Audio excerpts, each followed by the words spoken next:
You feel it, don't you? The pressure that weighs on your chest, the tightness that swells in your stomach, the tension in your mind that never seems to ease.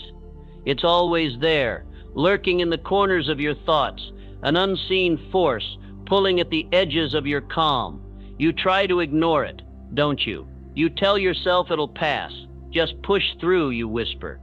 It's just a phase, but deep down you know it's not just a phase. This is your battle, and no matter how much you try to bury it, the truth is, this fight isn't over until you face it.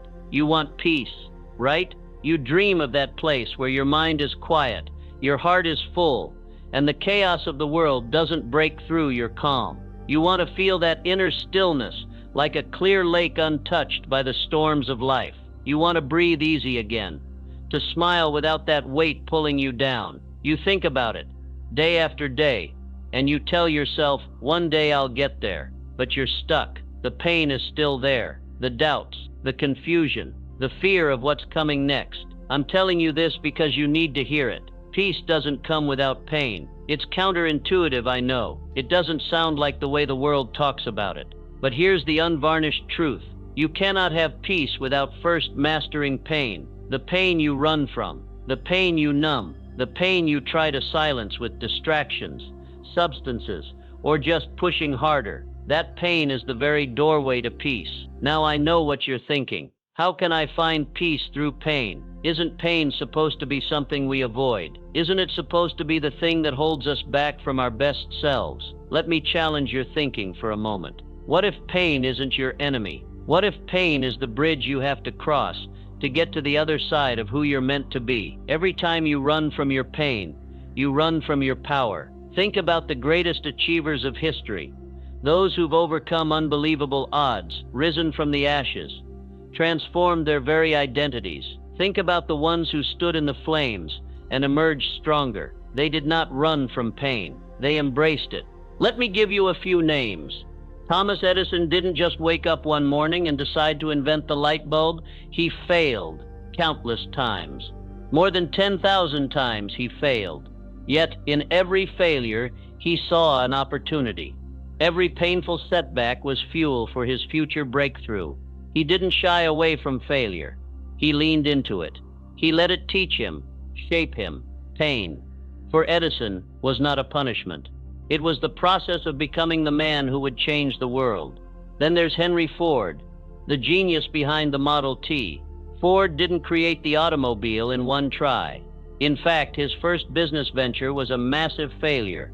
But instead of quitting when the world told him it couldn't be done, Ford took the lessons from his pain, learned from every setback, and reinvented himself. He didn't get peace until he mastered the pain of failure and learned how to channel it. Peace isn't found in comfort. The discomfort, the inner storm you're experiencing right now, is the very thing that will unlock your potential. You can't become who you're meant to be without first confronting what stands between you and that version of yourself, and that stands in the form of pain. Now let's be clear. I'm not talking about destructive pain. I'm not talking about the kind of pain that breaks you down, that leaves you in a dark place, stuck with no way out. I'm talking about the kind of pain that shapes you, that forces you to grow, to rethink, to evolve. It's the pain that says, you're not the person you need to be yet, but you're about to become that person. It's the kind of pain that reveals your true potential, the kind that forces you to stand up, face your fears, and take action. It's the pressure that turns coal into diamonds, the fire that forges steel. If you want peace, you must first learn how to move through the pain. I want you to think about this for a second. What would happen if you didn't shy away from your pain? What would happen if you didn't try to bury it or run from it? What if instead you acknowledged it, welcomed it even, and used it to propel you forward? It's time for a shift in your thinking. You see, peace isn't a passive state. Peace is not something you wait for, hoping that one day the chaos will calm down. Peace is active.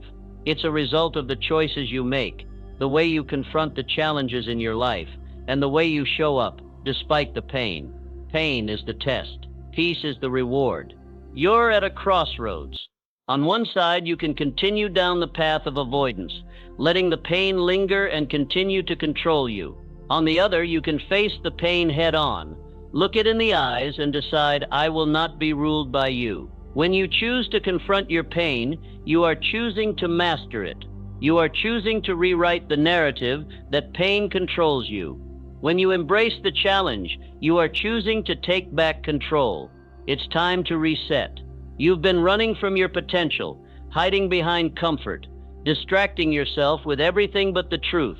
Now you're ready. You're ready to shed the old identity and step into a new one. A new identity that doesn't run from pain. A new identity that walks straight into the storm, knowing that it's the storm that will make them stronger. This is the reset. The path you're about to walk will be filled with discomfort. It will challenge you. It will push you to the limits of what you think you're capable of. But in that challenge, you'll discover a new part of yourself, a part that's unshakable, a part that's built on the foundation of knowing how to master the pain, how to move through it, and how to emerge stronger on the other side. You don't need to fear the pain anymore. You don't need to hide from it. You need to master it. And when you do, you'll find that peace, the peace you've been chasing, was there all along, waiting for you to unlock it. So I'm asking you, are you ready to step into this new identity? Are you ready to face the pain, knowing that on the other side of it is the life you've always dreamed of? Let the world see you. Let the world wonder how you've changed, because you are the answer. I do not fear the storm. I welcome it. I master it. I walk through pain to find peace. Say it out loud and move like it's done. What if I told you that everything you've been told about yourself, every limit, every fear, every doubt was never true? What if the only thing standing between you and the life you want is the story you've been telling yourself? Your mind doesn't care what's true.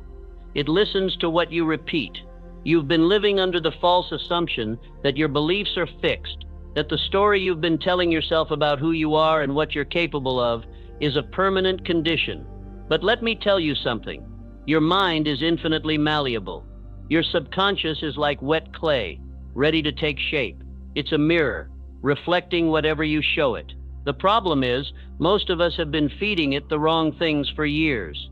How many times have you told yourself, I'm not good enough, or I'm not capable, or I can't do it? Each time you say that, you are reinforcing an identity that isn't yours. You have a new identity waiting for you, but it won't be handed to you. You have to earn it. And that starts with rewiring the beliefs you've been carrying around for far too long. Let's break this down. You've probably heard of autosuggestion before. It's the idea that by repeating something to yourself over and over, you begin to believe it. But what most people don't realize is that your subconscious doesn't care about whether something is true. It only cares about what you repeatedly tell it. It's like a sponge. Soak it in, and it will become your new reality. The more you tell yourself something, the more your subconscious accepts it as fact. And if you tell yourself you are powerful, unstoppable, capable of greatness, your subconscious will believe that. But here's where most people go wrong. They try to change their lives without changing their inner programming. They try to take massive action without first shifting their internal belief system. It doesn't work. If your subconscious believes you're unworthy of success, then all the action in the world won't change the fact that deep down you don't believe you deserve it. You will sabotage your own success, either through procrastination, self-doubt, or the underlying fear that you'll be exposed as a fraud. Belief is the foundation of your success. If you want to change your life, you need to rewire your belief system. You need to install new thought patterns that align with the person you are becoming. You need to speak those patterns into existence every day until they become a part of you. Take a page from the lives of the greats. Henry Ford didn't just invent the automobile. He believed so deeply in his vision, in the idea of mass production, that it became a driving force behind his every decision. Ford didn't stop when people told him it couldn't be done. He repeated the vision in his mind until it became reality. Thomas Edison wasn't just someone who stumbled upon the light bulb. Edison was obsessed with the idea that he could create something that would change the world. He didn't let the thousands of failures deter him. Instead, he repeated to himself that he would find a solution, and eventually his belief became the foundation of the electric light. Edison knew that his mind, his unwavering belief, was the key to his success. And then there's Andrew Carnegie. The steel magnate didn't come from wealth. He came from nothing. But he had one thing that separated him from the rest of the world: a belief that he was destined to be great. He didn't just tell himself this in passing, he lived it, breathed it, and built his entire empire on it. Every one of these men understood that belief is the key to transformation. Now it's time for you to do the same. Here's the framework: autosuggestion, repetition, and mental command. You start by telling yourself, "I am capable of greatness." Then you say it again and again and again. Over time, your subconscious absorbs it, and your external reality begins to shift. It's like programming your mind to work for you instead of against you. But don't just stop there. You need to install mental commands into your life. The moment you feel fear or doubt creeping in, you need to speak these commands to yourself. "I am capable. I will not back down. I already have everything I need." These mental commands act like a reset button. They break the pattern of fear and resistance, allowing you to step into a new way of thinking, a new way of being. Now here's the most important part. You have to speak it out loud. Your subconscious needs to hear you affirming your new identity. You need to hear the words leave your mouth. Saying it out loud makes it real. It locks it into your reality. Here's how you're going to do it. Every morning, stand in front of a mirror. Look yourself in the eyes and say, "I am worthy of success. I am capable of greatness. I am the master of my destiny." Say it out loud. Let it sink in. Let it become part of your daily ritual. Every time you feel doubt creeping in, repeat it.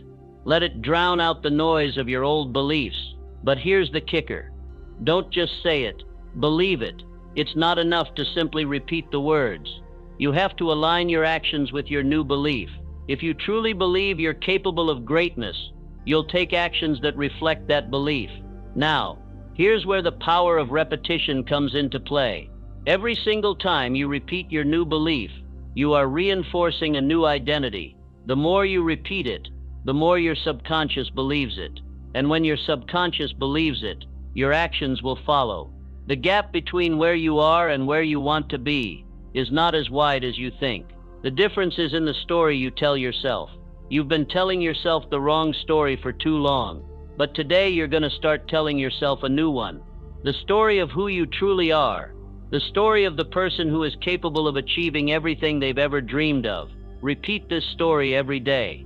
Speak it out loud, own it, and let the world see the power of your belief. "I am capable. I am worthy. I am the master of my destiny." Say it out loud and move like it's done. You've heard it before. You've been told to make a decision. But let me ask you this. Have you really decided? Because there's a difference between deciding and hoping. There's a difference between making a choice and simply wishing for change. Decision is the moment when you burn the bridge. It's the point of no return. When you make the decision, you don't leave yourself an out. No safety net. No plan B. You commit 100%. Think about the moment you truly decided to change. The moment you took your first step toward your dreams. Did you hold back, or did you jump, knowing that the ground below was not guaranteed to catch you? Here's the problem. Too many people try to decide while still holding on to the comfort of their old life. They want the new, but they're still tied to the old. They think they can live in both worlds, the world of their dreams and the world of their comfort zone. But you cannot serve two identities. One must die. If you want the new identity, you have to burn the bridge to the old. You have to sever the ties that hold you to who you were, who you thought you were, and step fully into the person you are becoming. You see, every time you hesitate, every time you keep one foot in your old life and one foot in your new life, you are straddling two worlds. You are keeping the door to your old identity slightly cracked open, and that door is a way back to your old habits, old fears, and old limitations. There is no turning back. This isn't a choice you make halfway. This is an all-in decision. You can't dabble in your new identity. You can't try to become the person you're meant to be. You must become. Let's talk about a few people who made that kind of decision. People who burned their bridges, and as a result, changed the world. Alexander the Great is a prime example. When he set out to conquer the world, He didn't just try to conquer the Persian Empire. He didn't leave himself a fallback. When he landed on the shores of Asia Minor, he gave his men a simple order: burn the ships. He didn't want them to have a way back. He knew that if they had a way to escape, they would second-guess their commitment. But with no way back, they had no choice but to push forward. In the same way, you need to burn your own ships. You need to make the decision that there is no return to the old version of you. You cannot go back to the comfort zone. There is no fallback. Think about Steve Jobs when he was ousted from Apple, the company he founded. When Jobs was fired from his own company, it would have been easy to retreat into the background, to find a cushy job elsewhere, and to move on with his life. But he made a decision. He refused to go back to his old identity. He knew that the only way forward was through total commitment, and so he built Pixar, revolutionized animation, and returned to Apple, ultimately changing the world again. He burned the bridge. What would have happened if he hadn't? What if Jobs had allowed the doubt to creep in? What if he'd given himself a way out, an escape route to fall back on? Would he have achieved the greatness we know him for today? No. This is the power of total commitment. You have to burn the bridge to your past. You have to destroy the escape route that allows you to waver, hesitate, or consider giving up. That's the kind of commitment it takes to change your life. Think about it. When you've truly committed, there's no room for excuses. No more blaming circumstances. No more saying, "I'll get to it tomorrow."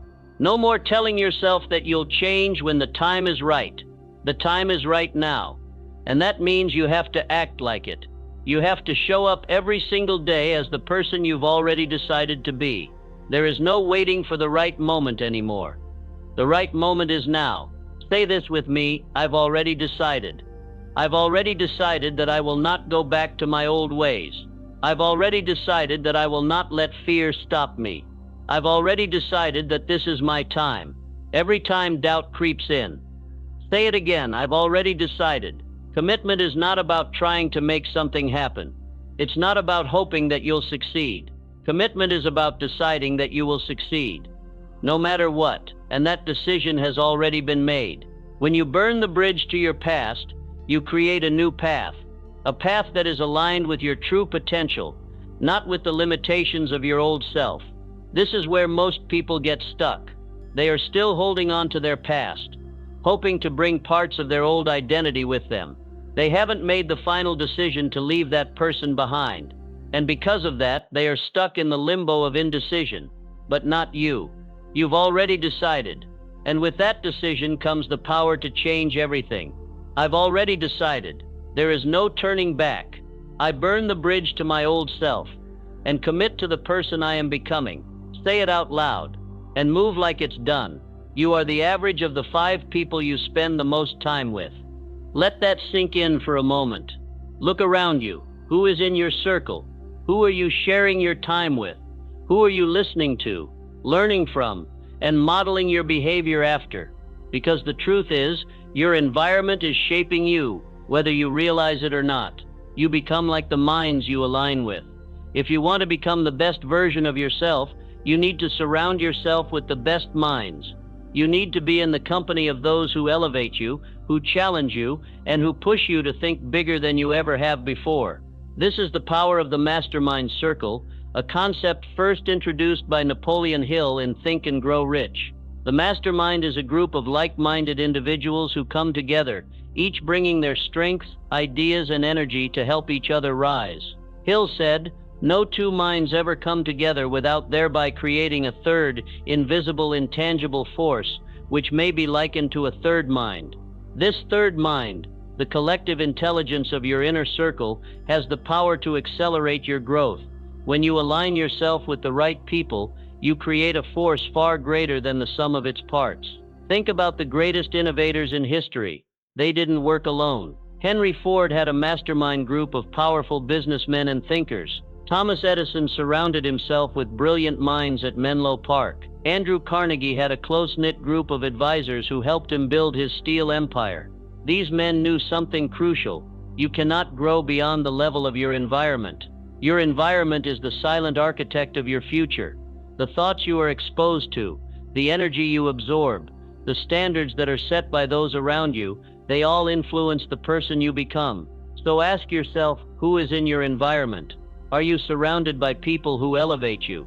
Are they pushing you to think bigger, to challenge yourself, to strive for excellence? Or are you surrounded by people who are stuck in their own mediocrity, playing small and limiting their potential? If you're not in the right environment, you will never become the person you are meant to be. Your growth will be stunted, your vision limited by the smallness of your surroundings. You need to seek out the power of a mastermind, people who can see your potential, people who believe in your dreams, people who will help you get where you want to go.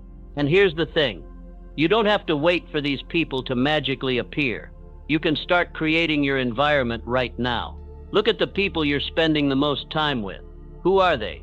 Do they have the qualities you want to embody? Do they have the mindset and energy you need to level up? If the answer is no, it's time to clean house. This isn't about being cruel or harsh. It's about making the conscious decision to protect your energy. You are responsible for the environment you create, and if your current circle is not helping you grow, it's time to find new influences. It's time to raise your standards and surround yourself with people who push you to be better. Surround yourself with people who hold you accountable, who challenge your beliefs, who encourage you to be your best self. One of the best ways to start creating your mastermind is by joining communities of people who are already living the life you want to live. Find the groups, the networks, the mentors who align with your goals. Get in the rooms where greatness happens. Don't just watch from the sidelines, dare to step in.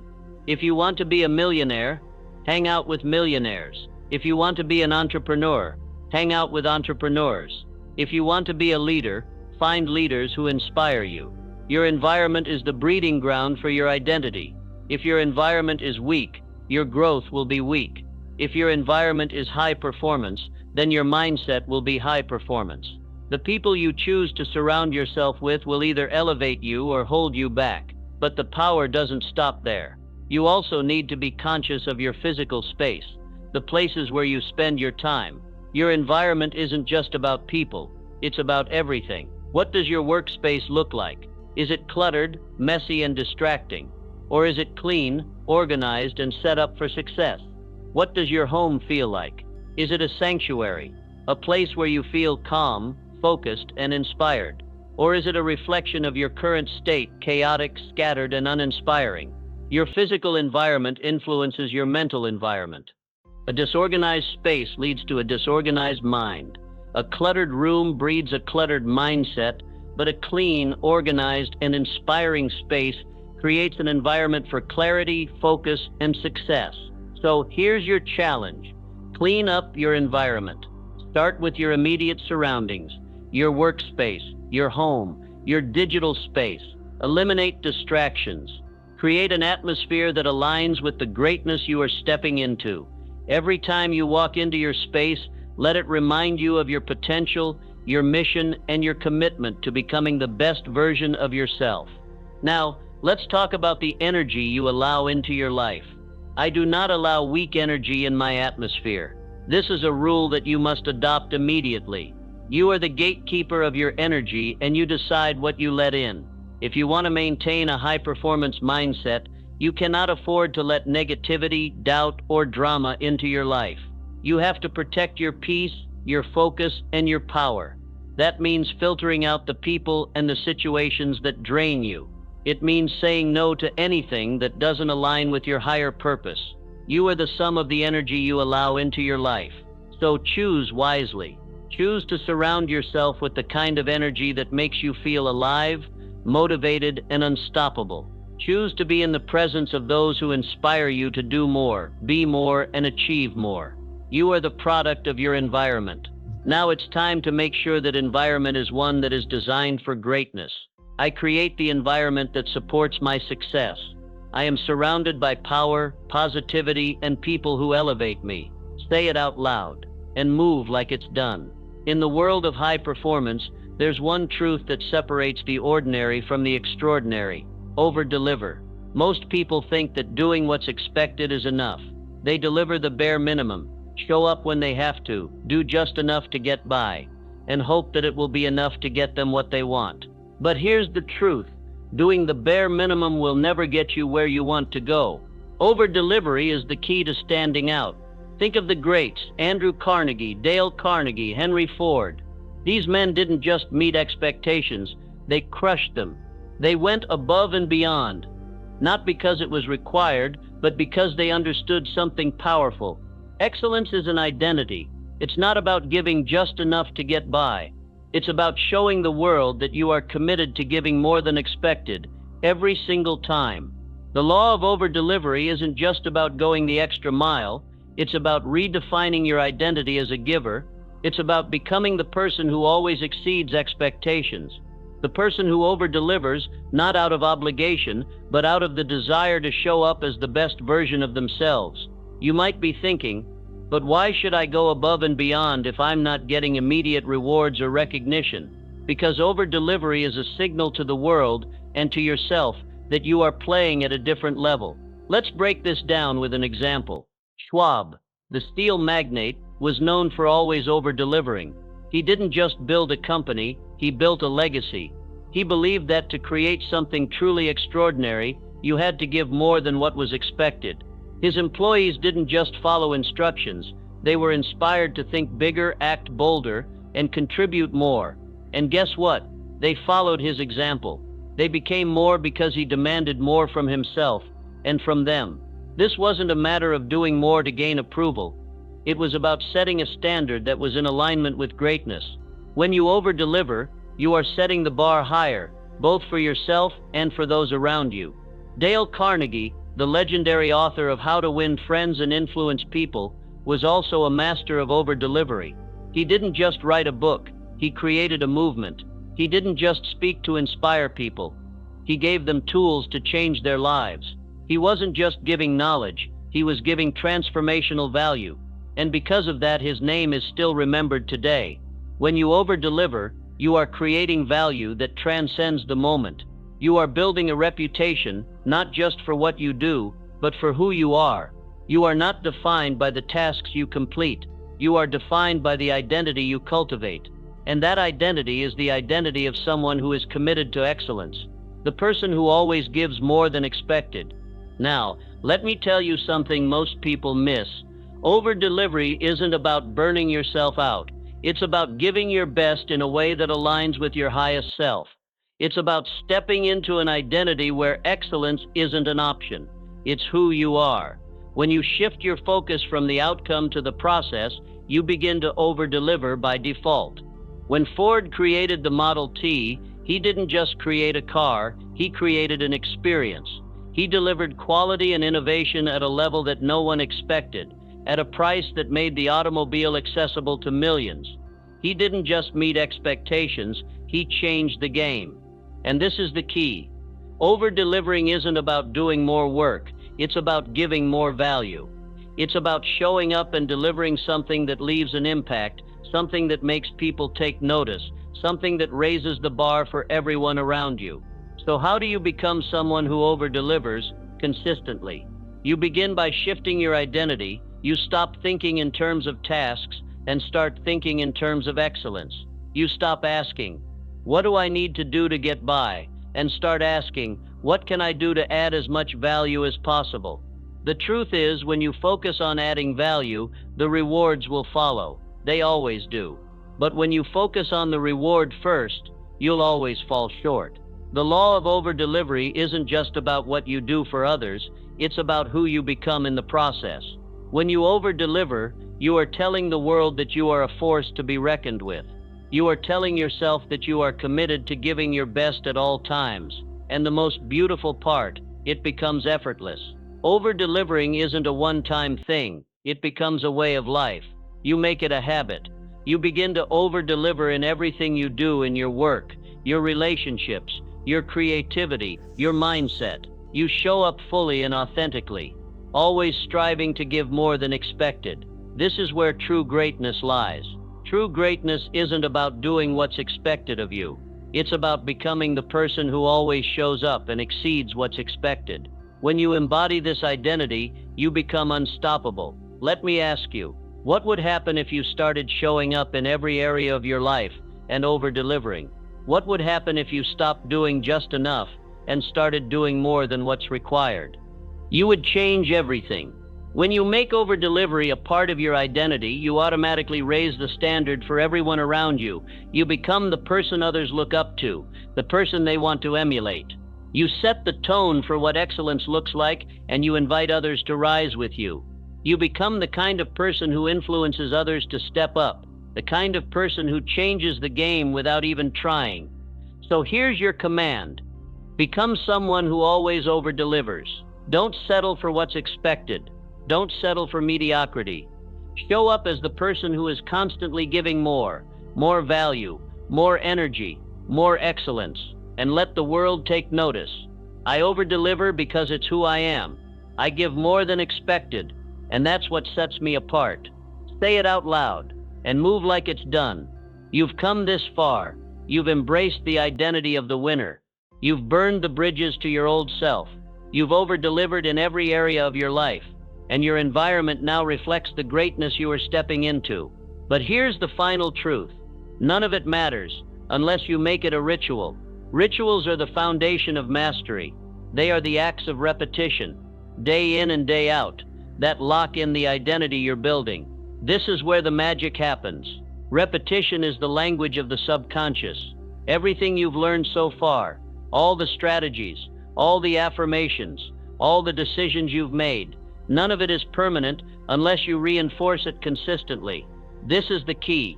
Repetition embeds the new identity into your very being. Think about the greatest athletes, the most successful entrepreneurs, the world's most influential leaders. What do they all have in common? They all have a daily ritual, a set of habits and practices they follow religiously. It's not by chance that they are where they are. It's by design. They wake up and their first thoughts are about their mission. They lock into the mindset of success before the day even begins. You must do the same. Lock in your rituals. Start every day with intention. Every single day, affirm who you are, where you're going, and why you are capable of achieving it. Speak your identity aloud with power and conviction. Your identity has to be reaffirmed every single day. If you skip this step, even for one day, you risk the slip back into the old self. This isn't about motivation. Motivation comes and goes. But rituals are the bedrock of your new identity. Every time you speak your affirmations, you are reinforcing your belief. Every time you visualize your success, you are rewiring your brain for victory. Every time you take action in alignment with your new identity, you are affirming that this is who you are now. And let's talk about faith in action. You've made the decision. You've committed to your new identity. You've created the right environment and started over-delivering. Now you must faithfully act as if it's already done. This is where belief and action meet. Faith isn't just about hoping something will happen. Faith is about walking in the certainty that it's already done. You already believe, deep in your bones, that the person you are becoming is inevitable. So you don't wait for the world to tell you it's possible. You act like it's already yours. This is where most people falter. They hesitate. They wait for signs. They wait for the right moment, for the perfect conditions. But true mastery comes when you act in faith before the evidence shows up. You act in faith because you know it's already done. You walk like you've already won. You speak like you've already succeeded. You move like the person you are becoming. This is the final lock-in, the moment when your identity becomes so deeply ingrained that nothing can shake it. It's the moment when you stop doubting yourself, when you stop second-guessing your decisions, when you stop waiting for external validation to confirm what you already, that you are destined for greatness. I act like it's done. I walk like it's already mine. That's the mantra.